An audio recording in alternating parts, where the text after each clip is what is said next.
ये है लूफी के सारे forms ranked from worst to best. History के मोस्ट पॉपुलर एक्शन एनिमेस की तरह ही वन पीस ने भी उसके मेन कैरेक्टर लूफी को स्ट्रेंथ व सिग्निफिकेंटली डेवलप होते हुए देखा थ्रू हिज मेनी ट्रांसफॉर्मेशंस। लेकिन इनको रैंक करते टाइम पे कुछ स्टैंड आउट करता है बाकियों से। जैसे जैसे स्टोरी आगे बढ़ती है, शो एज के ओपोनेंट्स भी और ज़्यादा पावरफुल होते जाते हैं, forcing Luffy to improve himself और ऐसे क्रिएटिव तरीके ढूंढ ले अपने पावर्स को यूज़ करने के जिसे किसी ने सोचा भी ना हो, जो हमें दिखते हैं लूफी के 5 गियर फॉर्म्स में। जब लूबी ने अपने एडवेंचर शुरू किए थे ईस्ट ब्लू के पानी में, उसने बैरली अपने फ्रूट के ट्रू पोटेंशियल को टैप इन किया था। द फैक्ट कि इसका gum gum fruit in reality one piece world के one of the strongest devil fruits में से एक है, वो भी मॉडल आफ्टर लेजेंडरी फिगर जो सन गॉड की तरह वर्शिप होता है और बहुत लोगों के लिए फ्रीडम को रिप्रेजेंट करता है। ये बात लूफी के पावर्स को लेकर हमारे परसेप्शन को कम्प्लीटली चेंज कर देता है।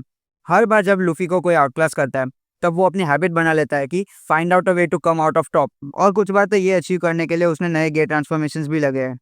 नंबर 7 पे लूफी का गियर 4 ट्रांसफॉर्मेशन टैंकमैन वेरिएशन। जब ड्रेसोसा आर्क के एंड में हमने लूफी को गियर 4 में ट्रांसफॉर्म होते हुए देखा, हमने एक्सपेक्ट नहीं किया था कि हमें उसका एक और वेरिएशन देखने मिल जाएगा just the following arc. Whole cake island arc में लूफी ने काफी बसर मचा दी थी, रिजल्टिंग इन लूफी की fight against one of the strongest commanders, Charlotte Cracker. उसकी ability to create endless tough biscuit soldiers Luffy के बाउंसमैन के लिए कुछ ज्यादा ही साबित हो रहे थे। तो लूफी को अपने पेट से सोचना पड़ा to come up with a new form, जो पूरी सीरीज में सिर्फ एक ही बार यूज हुआ है, गियर 4 का टैंकमैन वेरिएशन। क्रैकर के क्रिएशंस को भर भर के खाने के बाद लूफी का पेट उस खाने को इनफ एनर्जी में कन्वर्ट कर देता है कि वो गियर 4 के टैंकमैन फॉर्म को क्रिएट कर सकता है। टैंकमैन का जैसा नाम है टैंक, लूफी का इस फॉर्म में वो इतना ही ज़्यादा ड्यूरेबल भी हो जाता है कि वो अटैक्स को ऑब्जॉर्व कर सकता है और इनकमिंग अटैक्स या फिर एनिमीज को रिफ्लेक्ट कर सकता है, वो भी इतने ज़्यादा फोर्स के साथ कि वो उनको बहुत दूर तक फेंक सकता है। लूफी का टैंकमैन स्लो है टैंक की तरह, जो स्पेसिफिकली हेल्पफुल था लूफी के लिए क्रैकर के अगेंस्ट। लेकिन मोस्ट लाइकली ये फॉर्म फ्यूचर में यूज नहीं होगा गिवन लूफी के रीसेंट पावर अप जो टैंकमैन को बहुत ज़्यादा रिडंडेंट बना देते हैं। नंबर 6 पे लूफी का गियर थी। लूफी को लगा कि वो ऑलमोस्ट किसी भी चैलेंज को टेक ऑन कर सकता है अपने ड्रामेटिक सेकंड गियर के साथ, लेकिन उसे ऐसा फील होता है कि सेकंड गियर काफ़ी नहीं होने वाला और उसे कुछ ना कुछ करना ही होगा। इसीलिए वो अपने मुट्ठी में हवा ब्लो करके उसको बहुत बड़ा बना देता है, जिसको लूफी गियर 3 नाम देता है, एक larger than life type attack. While gear 3 Luffy को अपने से बड़े एनिमीज से भिड़ने में मदद करता है, लेकिन ये टेक्निक असल में high risk high reward type attack है। लूफी की रॉब लूची से fight one of the best fights में से एक मानी जाती है वन पीस में, जहाँ पे लूची एक चैलेंज था जिसने लूफी को पुश किया उतना जितना उसके प्रीवियस किसी ओपोनेंट ने पुश नहीं किया था। जब चीजें लूफी के लिए डिस्परेट होने लगी, तभी लूफी ने अपने गियर 3 को पहली बार यूज किया और एक जायंट फिश मरीन स्ट्रॉन्गहोल्ड से बाहर निकाली। लूफी इवेंचुअली सीख लेता है अपने मल्टीपल लिम्स को इन्फ्लेक्ट करके बॉस ग्रैंड स्केल पे अटैक कैसे करने का। और स्टार्टिंग में उसका एक अनफॉर्चुनेट साइड इफेक्ट भी था, जहाँ पे लूफी गियर 3 के यूज करने के बाद एक चीबी वर्जन बन जाता था अपना, लेकिन उसने अपने इस एबिलिटी को भी बिना ड्रॉबैक्स के यूज करना सीख लिया और तो और उसके डिस्ट्रक्टिव पावर के आउटपुट को भी आर्मामेंट ताकि से और ज्यादा बढ़ा दिया। नंबर 5 पे बेस फॉर्म लूफी। चाहे लूफी ने अपने एबिलिटीज को गियर ट्रांसफॉर्मेशन के साथ इवॉल्व कर लिया हो, लेकिन उसने अपने बेस फॉर्म को भी इतना पावरफुल बना लिया कि लेटर आर्क्स में उसका बेस फॉर्म भी किसी भी सिचुएशन को हैंडल करने की कैपेबिलिटीज प्रूव कर देता है। ट्रांसक्रिप्ट के पहले लूफी को मरीन एडमिरल या पायरेट एम्परर जैसे अपोनेंट्स के सामने सिग्निफिकेंटली आउटक्लास फील्ड होता था, लेकिन ये सब बदल गया जब उसने सिल्वर रेली से तीनों तीन हाकी सीख लिया और उनको कंट्रोल करना भी सीख लिया। सिल्वर रेली काफी बड़ा फैक्टर था लूफी के बेस फॉर्म को लेवल अप करने में। लूफी की ability to use all the 3 types of हाकीनेस के गियर ट्रांसफॉर्मेशन के डेवलपमेंट में भी मदद की, लेकिन साथ ही साथ उसके बेस फॉर्म को भी इतना स्ट्रॉन्ग बना दिया कि वो अपने हाकी की को यूज करके आर्मामेंट से अपने बॉडी को हार्डन कर सकता है, ऑब्जर्वेशन हाकी से इनकमिंग अटैक्स को सेंस कर सकता है और कॉन्करर्स हाकी से वीक ड्रिल्ड ओपोनेंट्स को अपने बस अपनी प्रेजेंस से नॉकआउट कर सकता है। वानो आग तक आते आते लूफी ने अपने कॉन्करर्स हाकी को भी पावरफुल बना के वेपनाइज कर लिया। अब बिना ट्रांसफॉर्मेशन के भी लूफी किसी भी ओपोनेंट के सामना कर सकता है। नंबर 4 पर है गियर 4 का बाउंसमैन वर्जन। 2 साल के कड़े ट्रेनिंग के बाद जिसमें लूफी ने अपने और अपने क्रू के प्रोटेक्शन के लिए अपने एबिलिटीज को शार्पन किया, उसका गियर 2 और गियर 3 आकी के कॉम्बिनेशन के साथ फिशमैन आइलैंड और पंक एसर के एनिमी से निपटने के लिए काफी था। लेकिन ड्रेसेसर आर्क ने चीजें को बदल दिया। डो फ्लेमिंगो अपने अवेकन स्ट्रिंगटर डेविल फ्रूट के पावर्स के साथ एक इंटिमिडेटिंग ओपोनेंट निकला, जिसने लूफी को अपने एक ऐसे फॉर्म को यूज करने पर मजबूर कर दिया जिससे इसने अभी तक मास्टर भी नहीं किया था। तब गियर 4 का बाउंसमैन वर्जन का डेब्यूट हुआ, जिसने फैंस की एक्साइटमेंट को और ज्यादा बढ़ा दिया। आर्मामेंट और कॉन्करर साकी के मास्टरी को अपने फ्रूट के पावर्स के साथ कंबाइन करके लूफी ने गियर 4 को डेवलप किया। गियर 4 के बाउंसमैन वर्जन में लूफी का नॉर्मली पतला और स्ट्रेची बॉडी एक मैसिव हल्किंग टॉर्सो में बदल जाता है, जो ब्लैक हाकी इन्फ्यूज मार्किंग के साथ कवर्ड हो जाता है।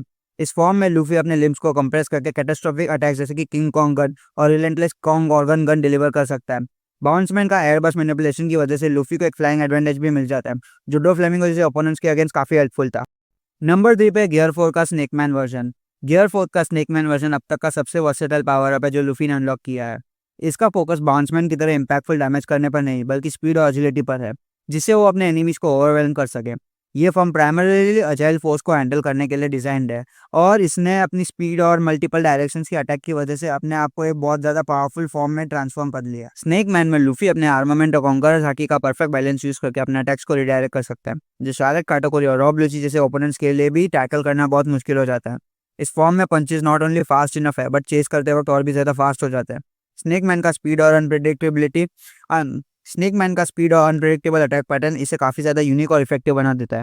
नंबर सेकंड पर है गियर सेकंड। वाटर 7 आर्क में रॉबिन को बचाने में फेल होने और एडमिरल कुजान और CP9 के लीडर रॉब लुची के हाथों डिफीट होने के बाद लूफी ने अपने स्किल्स को और इम्प्रूव करने की ठान ली। यह क्लियरली दिखाते कि अगर लूफी को अपने क्रू को और लव्ड वंस को प्रोटेक्ट करना है तो उसे अपनी एबिलिटीज को पुश करना होगा to the next level. Enies Lobby में एक नोटोरियस मरीन स्ट्रॉन्गहोल्ड के अंदर जब लूफी ने रॉबिन को बचाने के लिए वर्ल्ड गवर्नमेंट के अगेंस्ट वॉर डिक्लेयर कर दी, तब उसने गियर सेकंड ट्रांसफॉर्मेशन का एक ड्रामेटिक डेमोन्स्ट्रेशन दिखाया। इस फॉर्म में लूफी अपने बुलेट को एक्सेलरेटेड स्पीड पे पंप करके अपनी स्पीड और पावर को ड्रामेटिकली इंक्रीज कर देता है।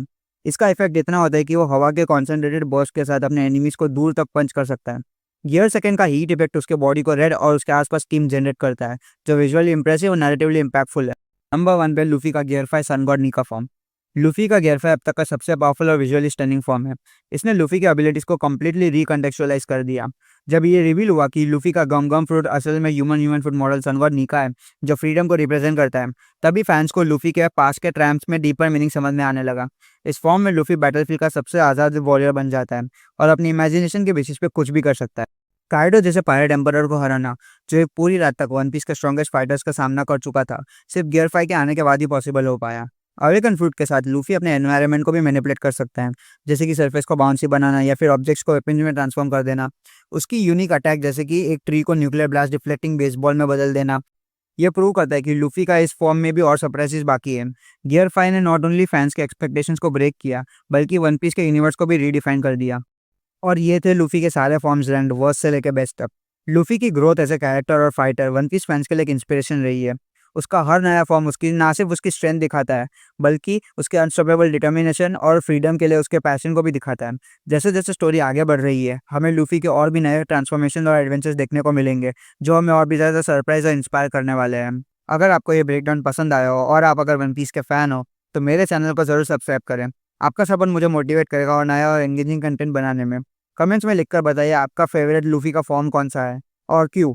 मिलते हैं अगले वीडियो में, तब तक के लिए keep chasing your dreams just like Luffy does. Thank you.